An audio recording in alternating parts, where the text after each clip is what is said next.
For Action News, I'm Anna Samovska. The FDA says it will issue a ruling this month on whether or not it will deem e-cigarettes to be tobacco products and regulate them as such. Action's Dr. Gilbert Ross says if that's their decision, the consequences will be dire. His op-ed on the topic is published on Forbes.com. I sat down to talk to him about its message. Take a look. The op-ed was inspired by the general discussion and debate and pseudo-controversy going on about the e-cigarettes, electronic cigarettes, which deliver nicotine and water vapor and flavorings to addicted smokers who are trying to quit.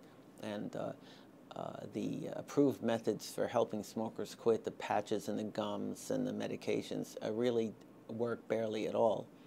Whereas we don't have the data yet on e-cigarettes, but the fact that millions of smokers have been switching to e-cigarettes, and the fact that e-cigarette sales are doubling every year and cigarette sales are actually declining worldwide, indicates to me that the data are out there and just ready to be harvested and published to show that e-cigarettes are effective methodology to help smokers quit. We hope that the FDA will use its regulatory powers and evaluate the science and the potential risks versus benefits of e-cigarettes.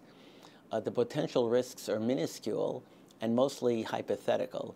The inhalation of nicotine and water vapor and a propylene glycol and the glycerin flavorings is not likely to harm anybody who inhales them, much less bystanders. Dr. Ross, if the FDA deems e-cigarettes as tobacco products and regulates them as such, how does that affect those who are currently vaping? How does it affect ex-smokers?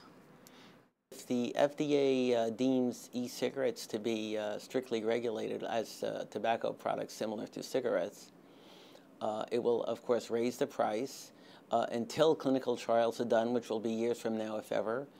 They'll have to be, the nicotine levels will have to be very low, which we have been proven not to work in products like nicotine patches, for instance, and nicotine gums and nicotine inhalers.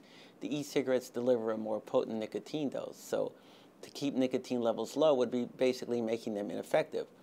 All of these factors would contribute to making e-cigarettes less accessible or inaccessible to former smokers who have now switched to vaping, and would probably propel many of them back to toxic, deadly, addictive cigarettes. To read Dr. Ross's full op-ed, head to our website, aksha.org. Don't forget while you're there to also sign up for our daily dose of news delivered right to your inbox. For Aksha, I'm Anna Samovska.